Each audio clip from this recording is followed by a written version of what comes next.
DC1424 once again with NASCAR 2005 Chase for the Cup. And in this episode of our season with Dale Jarrett's number 88 UPS Ford, we're going to be completing race 5 of 34, which is going to take place at Darlington Raceway for the Carolina Dodge Dealers 400. In the last episode, we raced at Atlanta Motor Speedway where we got an 8th place finish, our 4th top 10 of the season. And this week I'm actually planning to hopefully keep that streak of top 10s going with these races at Darlington and Bristol, which are tracks that I'm pretty good at. I don't know if we'll be getting our first win, but I think it's possible because due to previous experiences with me playing this game, Darlington is a track where qualifying the pole seems to be easy for me, and Bristol, well, I think I can make the field really well if you saw that video that I uploaded a couple months ago. So let's get into qualifying. Here we come off of turn 4 to start our first lap of qualifying. Yeah, I'm having a problem getting the car to drive in a straight line. Oh my goodness. The reason why I'm so good at this track in this game is because it still has the same model that NASCAR Thunder 2004 has, and I guess it's just how the car drives. Why is it having such a problem driving a straight line? But mainly the track in NASCAR Thunder 2004, 2002, and I don't know about NASCAR Thunder 2003, the driving model just obliviates me in that game. I got second on the first lap, but I can make up for that on this one. NASCAR Thunder 2003, I'm just not good at this track. On NASCAR Thunder 2002, I can run the outside and the inside very well. Oh my god, my voice is going places that are not to me. But yeah, it's wide in the older games. It feels wide in the older games. Like, you're capable of keeping it off the wall if you're not on the inside. So, here we go. We got the pole. Something that I've done so many times racing this track in this game. I mean, I've qualified so many times to see if it's possible for me to not get the pole, and apparently all I gotta do is take a simple lap around and I get it. Oh, I'm not exactly even sick anymore, but I certainly sound like I'm more sick than I ever was before. Green flag is out. We're underway for 23 laps here at Darlington.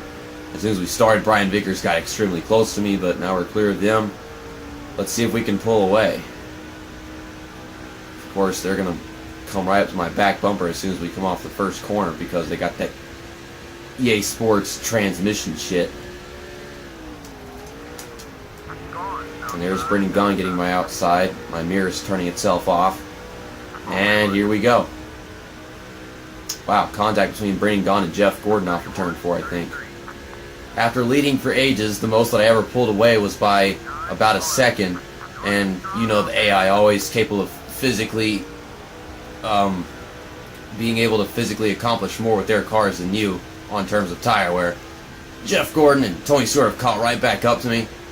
Happened really quickly. As soon as the tire wear started coming in, was not able to ever get down to the bottom of the corner. See, the car just does not want to do it anymore. There goes Jeff Gordon right back past me. And Tony Stewart and Ryan Newman are going to be getting past me soon, but we have pit stops in just a few laps. So that's going to be good. I originally could just let off the gas in turns 1 and 2. We're going into turn 1. And now I kind of have to hit the brakes. I'm staying with Jeff Gordon, but I don't think I'll be able to get back around him because tire wear is just going to hinder me so much. Ugh. And yeah, well, there goes Jeff Gordon back down pit road, so he didn't leave very many laps. Now I'm going to have a huge lead on what I believe is Brian Vickers behind me, or who I believe is Brian Vickers behind me. And yeah, we're going to lead laps again. So I think I'll be taking my pit stop at the end of lap 13. As you can see, if you look at the top right of the screen, it says my right front tires are excessively worn. But yeah, we're going to take our pit stop after lap 13, just to confirm that we have better tire come the end of our final run, as opposed to this run, because, you know, this run is going to be longer than the previous, not the previous one, the next one that we have. Wow, 3 seconds, because I think Brian Vickers just got down pit road, and yeah, hardly anyone is still on the track at the moment. Wow, now we have 3 tires that are in the red. And yet I'm still holding my line just fine. So yeah, Darlington is just not that difficult a track whenever it comes to tire wear. It's moderately difficult. I'll try not to spin the damn car getting onto pit road. Golly. Okay, we're good. Okay, that was a really good pit road entry. Car started getting a little loose, but you know, it's how it is. At least I'm not Kurt Busch. I miss pit road. Or Who was it that missed pit road? That actually wound up winning the race earlier this year. I don't even remember. Kurt Busch wasn't the one that won it, but Kurt Busch, I remember he missed pit road one time at this track, if I'm correct. So we're getting 4 tires, full tank of fuel, and there aren't any damages done to this car. I actually never touched the wall. I never touched anything. So that's just that's amazing. Can't believe I have accomplished that at this point. Will this be the one race in this entire season where I never hit anything? About time to find out.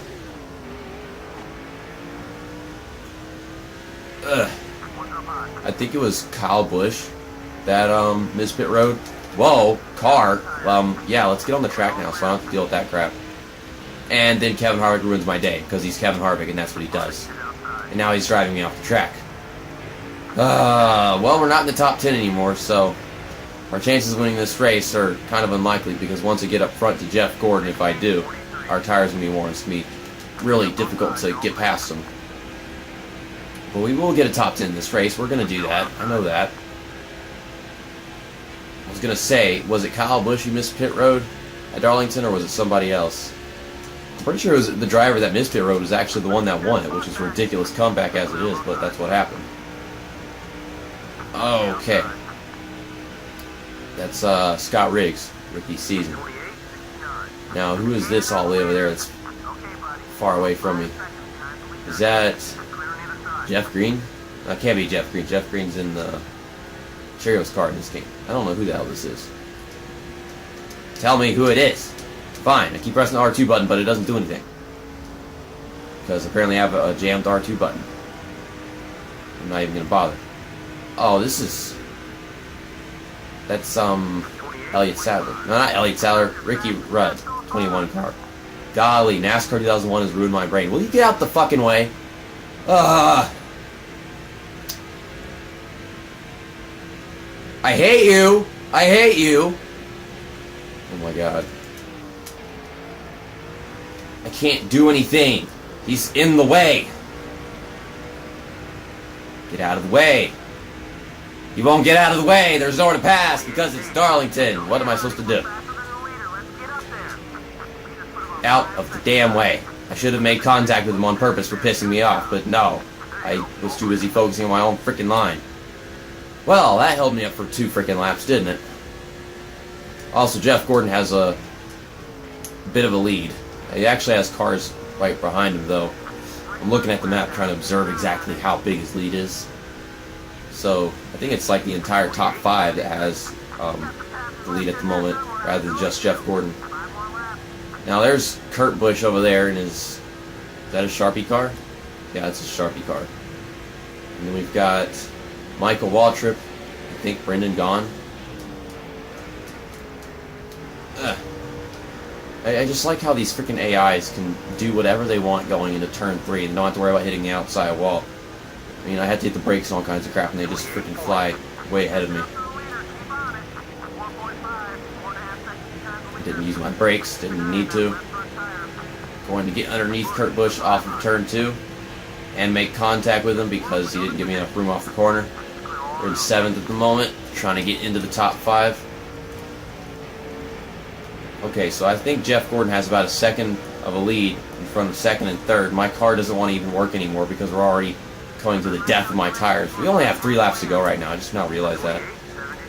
I want to see if I can get a top 5, but I can't do that with this piece of shit on our tires.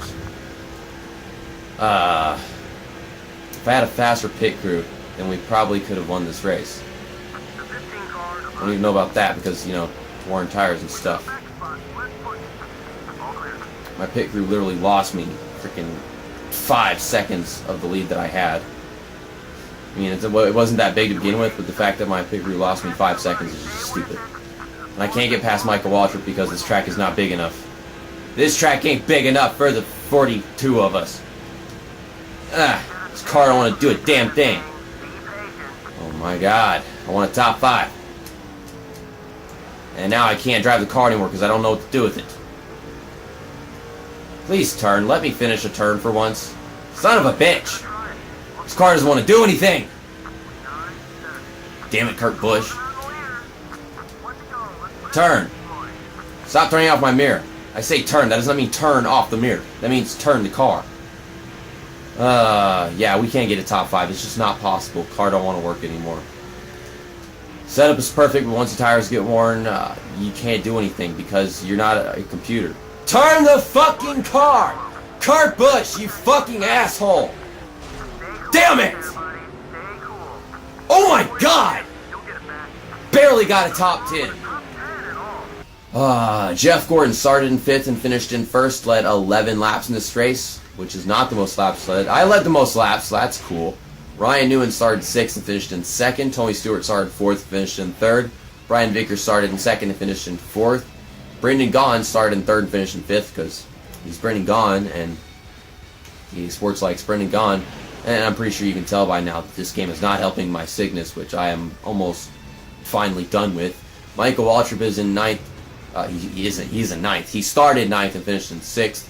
Kurt Busch started 11th and finished in 7th. He was supposed to finish in 8th, but he's an asshole, so he finishes in 7th. Ricky Rudd, who I was having problems getting around with for quite a while, started 12th and finished in 8th, so that's another position that I worked really hard to get, that I did not get to keep. And Kevin Harvick, the guy who drove into the back of me coming off pit road, because I guess he couldn't go to the outside and drive around me. And plus, I was already having problems enough while I was getting off pit road because the car was sliding all over the place. Got to get on the track eventually. He started 24th and finished in 9th. So, yeah, he finishes in front of me, which means he's still in the points lead after this race, I assume. Dale Earnhardt Jr. didn't finish up here anywhere. So, yeah, I'm pretty sure Kevin Harvick still has the points lead. And we started on pole, finished in 10th place. This race was literally supposed to be better than Atlanta, what else was it? Rockingham. It was supposed to be. And I feel like it was going to be. We could have gotten a top 5, but the tires just don't want to last no matter what. The tires were worse than they were at the end of my first run, which is just stupid. I hate that. Yeah, there's Casey Kane. I have no way of knowing exactly how close he was to getting that top 10 from me. But yeah, it says 12 laps led. I led the most laps. And you can look at the rest of the race results if you would like to. Well, I'm not pissed off anymore, so that's good. It is what it is. 10th place. Another top 10. I cannot believe I almost lost my top 10 streak at a track where I was expecting to do very well. And I blame Kurt Busch for being so freaking aggressive. Wanting to get underneath me, coming out the last corner. Whenever my car didn't want to turn, I doubt that his wanted to turn either, considering we both have the same tires. And Ward Burton finished in last place. Damn. As a matter of fact, because we led the most laps in that race and Kevin Harvick did not lead any, we actually gained on him in the points. But only by, I think, 8 points, supposedly. Because it was like a 15-point lead before that race that we just did. Now it's 7. So we've closed in on Kevin Harvick. I cannot believe we were this close to him, but we're still not there. Wow, how many people are then within contention of the championship at the moment? Well, the points lead, not the championship. We are so far away from the championship title. But apparently, there are 6 drivers in contention within 100 points of the points lead. Unless you want to exclude Kevin Harvick, then it'd be 5. Those drivers are Jeff Gordon, Dale Earnhardt Jr., Jimmy Johnson, and Ryan Newman, aside from, well, me and Kevin Harvick right there. Casey Kane is in 7th, 110 back. Tony Stewart's in 8th, 114 back. Kurt Busch is in 9th, 140 back. You better stay 140 points back, you piece of shit. Bobby Labonte's in 10th, 142 back. And that's the top 10. And you can look at the rest of this stuff. Drivers like Brian Vickers and Ricky Rudd were up front at some points during that race that we just did. I could not figure out who the hell I was looking at whenever I came off pit road for the longest time. It was a blue car. First I thought that it was Jeff Green in the 66 car, but he doesn't drive that car in this game. Then I thought it was Greg Biffle because the car was blue and yellow. And then I realized it was Ricky Rudd whenever I saw the 21. But not before thinking it was Elliott Sadler because I recently played freaking NASCAR 2001. And also NASCAR Thunder 2002 earlier this year. It's just ridiculous. Freaking teams don't want to stay loyal to their drivers. They don't have any hope in their drivers' futures. Also, I recently found out that Paul Menard drives a 33 car in this game, but he's not participating in every race, and he is all the way down here. Is he like a Busch Series driver, or is he just not a full-time driver? I don't know the story behind all this. Anyways, in the next episode, we're going to Bristol Motor Speedway, where hopefully better things will happen to me. And that's going to be the Food City 500, the day race. So yeah, y'all saw me do the night race earlier, like a few months ago whenever I posted that video of me playing this game for the first time. So it's racing at this track for the day race, and I've never raced at this track at daytime in this game, to be honest. So that's going to be race 6 of 34. I don't know how well I'm going to do at qualifying whenever I get there, but hopefully I climb my way through the field as much as I can, and at least get a top 10, because if I can't win a race, I just want to keep this streak of top 10s going. I don't know about top 5s at a track like that, but see you next time. That's that, and episode over.